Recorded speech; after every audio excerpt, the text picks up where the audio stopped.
What is up, everybody? Welcome back to another video. In today's video, we have some Detroit Lions news. We are back with another episode of Lions Latest, where we go through the latest Lions news. And today we got a couple of things to talk about. Now, I know this is a special episode of Lions Latest. We are not in the normal studio. We are in a hotel room for this video. As I mentioned last couple of videos, I left for vacation, so I can't exactly tell you when videos are going to come out, but I will do my best to keep you guys on top of the news. So let's get it started. We're going to bite a kneecap off, and we're going to stand up, and then it's going to take 2 more shots to knock us down. And on the way up, we're going to take your other kneecap, and we're going to get up, and then it's going to take 3 shots to get us down. And when we do, we're going to take another hunk out of you.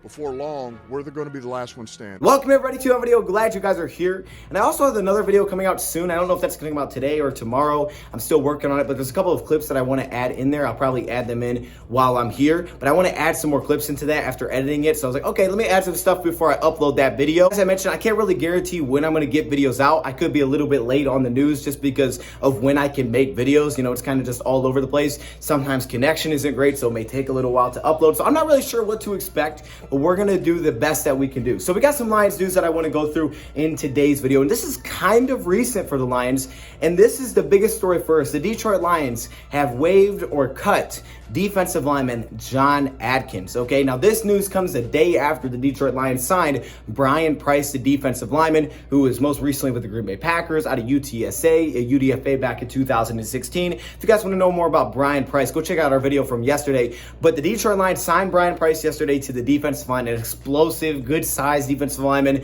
that could be a little versatile. He's played in both a 4-3, he's played in a 3-4, and today the Detroit Lions cut John Atkins. Now, John Atkins was UDFA back in 2018 out of Georgia. That has played a little bit with Detroit. In his rookie season, he played 2 games. In 2019, he played in 12 games for the Lions. Now, he spent time working out with New England, but he didn't make the team, so the Detroit Lions brought him into their practice squad, which makes sense because schematically with our last regime with Matt Patricia, with Bob Quinn, there was a lot of similar things defensively, so he fit that kind of scheme for the Detroit Lions, so it made sense. And he had a pretty solid role, right? In 2019, he had 20 combined tackles. He did have 2 pressures, but last season he opted out because of the COVID reasons, so he opted out of the season, so there is no tape on John Atkins last season. So you ask yourself, why cut John Atkins? What was the reason for doing this? And I think I know the reason for this.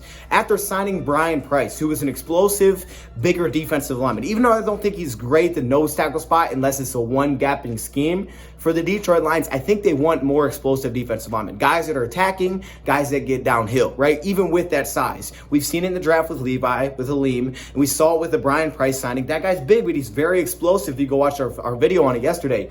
But John Atkins really didn't have that kind of upside to his game. For example, he didn't rack a single sack at Georgia. Not a single one was recorded for John Atkins. He just didn't really have that upside. He wasn't a super explosive athlete, but he had good size, 6'3", 320. He was more of an early down nose tackle, right? That could help against the run. And that's cool. He's got solid size. But Brian Price also brings that size with more explosiveness, with a quicker get off. I think there's just more pass rushing upside to a guy like Brian Price. That's not to say John Atkins is a bad player. He had a little bit of an impact for the Lions. He could fit a certain team that wants more of an early down run stopper. But when you look at what the Lions already have there, when you talk about John Pennicini, when you talk about the drafting of Aleem McNeil, which I think probably really hurt his chances, still having Kevin Strong, now signing Brian Price, you really didn't need to keep him around, right? So because you signed Price, you were able to cut somebody, you know, to clear some space there. Obviously, we know Joel Heath was placed on injury reserve, so he is out for the season. That happened in the first week of OTAs, which, by the way, the second week of OTAs is coming up super, super quickly, so we're going to have to get on that as well. But yes, the Detroit Lions decided to cut John Atkins. So I think it just makes sense. He's just not much of an attacking downhill defensive lineman that gives you pass rush upside. He's more of just a run stopper, and some teams need that. He's young, you know, he's played in games, there's some experience there, so some teams that may work, but for the Lions, I think they're going for more guys that bring a little bit more pass rushing upside, which should be exciting as Lions fans. It really should be. It's not easy to find those guys, so they decided to cut John Atkins. So that's the main news, but we've got a couple of other things I do want to touch on. First off, Kerryon Johnson. Now, I know he's no longer with the Lions. We did say that he was claimed by the Philadelphia Eagles. He is taking a pay cut with Philadelphia. He went from getting $1.36 million, what he was prepared to get this season on his rookie deal, to now making $920,000 this season. So a little bit of pay cut. All right, the Eagles weren't playing around, but at least he did find a home. Also, Kerryon Johnson. Now, Kerryon Johnson has recently been in some Lions news, with the Detroit Lions saying that they were going to pay him the $1 million. They wanted to get him back in the fold. Really, Sheila Ford Hamp, she's been as hands-on as she said she would, and she's trying to just mend these relationships. Like, she wants these former players part of the organization again. because for a long time it was kind of a mess with a lot of former players. So they're trying to fix that clearly. And Calvin Johnson has some things to say about the Lions' new staff. First off, with Dan Campbell, he said this: he's playing on one arm, starting, playing against Beast, still sustaining. I have mad respect for him. He has mad respect for Dan Campbell. I know the guys are going to respect him. So he has mad respect for him. He knows the guys are going to respect him. That's some very high praise from a guy like Calvin Johnson. And also he said that, he's met Brad Holmes as well recently. He talked to him a little bit. He said he's done good things with LA. So he's excited to see what he does with the Detroit Lions. And he touched on Sheila Ford Hamp. Now he was saying this all on ESPN. He said this about Sheila Ford Hamp: she's friendly. She sent flowers when they had their baby. So, like I said, Sheila Ford Hamp has been as hands-on as she said she would. She wants to really be involved in this organization and kind of just almost bring it back together. It's exciting because you can tell, like, she's taking action on what she's saying. We see photos of her on the practice field. She's like, I'm going to be hands-on. She's within the meetings, trying to learn, just trying to take everything in, trying to understand what's going on. Not just be someone that's, in the background, like, hey, I'll give you guys money if you need money. Like, no, that's like, I want to be part of turning this thing around, not only on the field, but also the culture of it. And I think she's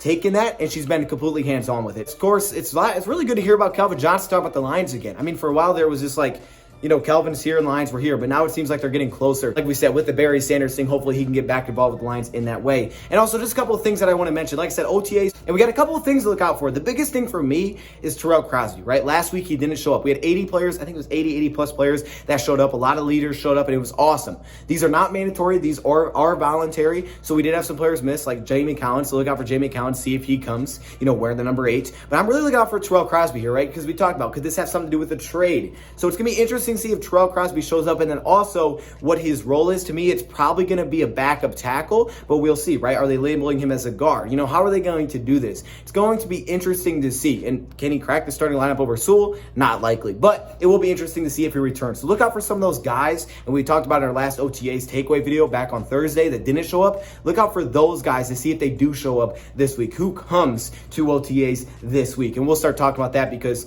I believe tomorrow we're going to get some insight on OTAs from reporters, because I think they're going to be allowed in just like they were last week. Also, the defensive scheme. It's always nice to learn about the defensive scheme, and we're going to have a video coming out where we talk on that a little bit more. Once again, it's kind of putting more pieces to the puzzle together. I like doing those kind of videos, so I don't want to get into it too much in this video, so just stay tuned for that when we put that video out. But just, if there's any defensive scheme notes, how lines are lining things up offensively as well, like how much spread are we running, like if they can get any kind of insight on that, 7-on-7s, what are the cornerback, what 2 cornerbacks are going out there, what pairings do we have, where's Melifonwu lining up, like just some of these little things is going to be interesting, and see if we can get any more notes on this heading into week two of OTAs. And again, we should get some updates hopefully tomorrow, and if I do get those updates tomorrow, I can't guarantee when I'll get that video out. I'm gonna do my best to get it out as soon as possible, but most of the day I'm in the car, and that's why it's an issue, because most of the day I'm in the car. I can't do a video while I'm in the car, man. I can take notes, but I can't do a video, and I can't edit if I don't have a video because nothing to edit. So it's like, all right, so I'm doing my best. I appreciate you guys tuning in. I know you guys have been awesome. I'm gonna get a couple of clips for this next video,